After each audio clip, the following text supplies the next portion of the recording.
हम सब यही मानते हैं कि हमारी रसोई घर की सबसे सेहतमंद जगह है, पर क्या हो अगर यही जगह धीरे धीरे हमें बीमार बना रही हो। आज हम बात करेंगे रसोई में छिपे कुछ ऐसे साइलेंट किलर्स की जो बिना किसी आहट के हमारी सेहत पर असर डाल रहे हैं। तो सवाल यही है कि जिस रसोई को हम सेहत बनाने की जगह समझते हैं, कहीं वो अनजाने में बीमारियों की जड़ तो नहीं बन रही। चलिए इस पूरी बात को आज जरा ठीक से समझते हैं। ठीक है, तो शुरुआत करते हैं। देखिए, हम अपनी रसोई के लिए अक्सर वो चीज़ें चुनते हैं जो आसान हों, सुविधाजनक हों, लेकिन हर सुविधा की एक कीमत होती है और कभी-कभी ये कीमत हमारी सेहत होती है।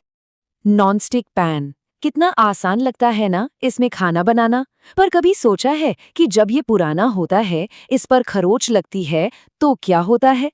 इसकी जो काली परत है वो धीरे धीरे उखड़कर हमारे खाने में मिलने लगती है और यही छोटे छोटे कण शरीर में जाकर अंदर का पूरा बैलेंस बिगाड़ सकते हैं। थायराइड जैसी समस्याओं का इतना आम हो जाना शायद इसी से जुड़ा हो। और प्लास्टिक के डिब्बे हम सब इस्तेमाल करते हैं, पर जब इनमें गरम खाना रखा जाता है तो प्लास्टिक के केमिकल्स पिघलकर हमारे खाने में घुल जाते हैं। कभी ध्यान दिया है कि प्लास्टिक के डिब्बे में रखे खाने का स्वाद थोड़ा अलग सा लगता है? वो सिर्फ स्वाद नहीं है, वो हानिकारक तत्व हैं जो हमारे शरीर में जा रहे हैं। एल्यूमिनियम के बर्तन और वो चमचमाती फॉइल दोनों ही खतरनाक हैं। ये एक ऐसी धातु है जो बहुत जल्दी खाने में घुल जाती है, खासकर जब हम टमाटर जैसी खट्टी चीजें पकाते हैं। और ऐसा माना जाता है कि शरीर में एल्यूमिनियम का जमाव दिमाग की नसों को कमजोर करता है, जिससे अल्जाइमर यानी भूलने की बीमारी का खतरा बढ़ सकता है। तो बात सिर्फ बर्तनों की ही नहीं है, खतरा हमारी रोज की कुछ आदतों में भी छिपा है। हम सब करते हैं ये, है ना? पूड़ी या पकोड़े तलने के बाद बचे हुए तेल को दोबारा इस्तेमाल के लिए रख लेते हैं, लेकिन तेल को बार बार गर्म करने पर वो एक जहरीले पदार्थ में बदल जाता है। ये तेल हमारे खून की नसों में जाकर जम सकता है, जिससे दिल की बीमारियां और हार्ट अटैक का रिस्क बढ़ता है। अब ये बात सुनकर शायद थोड़ा अजीब लगे, पर ये सच है। हमारी किचन का जो गीला स्पंज होता है ना, वो कीटाणुओं का सबसे बड़ा अड्डा होता है। नमी और खाने के कण मिलकर उसे बैक्टीरिया पनपने के लिए एकदम सही जगह बना देते हैं। तो इसका हल क्या है? बहुत आसान है।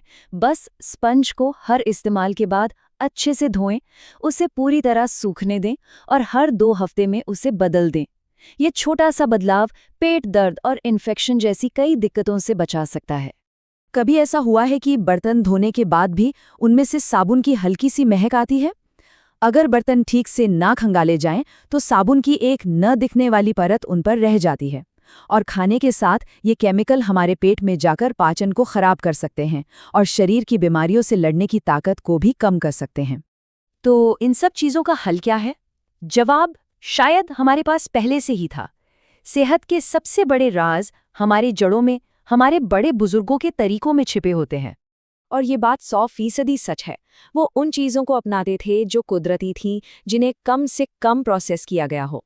उनकी समझ आज की मॉडर्न सुविधाओं से कई ज़्यादा गहरी और सच्ची थी।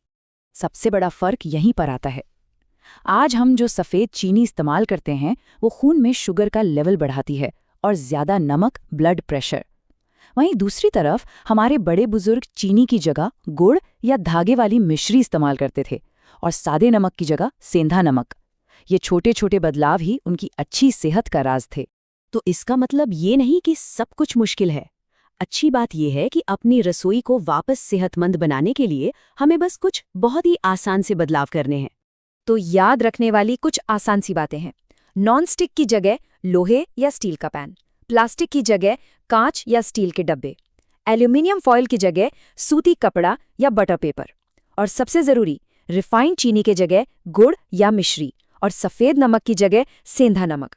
ये छोटे छोटे कदम सेहत की तरफ एक बहुत बड़ा बदलाव ला सकते हैं। और अंत में एक सवाल जो सोचने पर मजबूर करता है, सिर्फ रसोई ही क्यों? जिंदगी के और किन हिस्सों में हमने सुविधा के लिए अपने पुरखों की दी हुई समझ को भुला दिया है? इस पर जरूर सोचिएगा।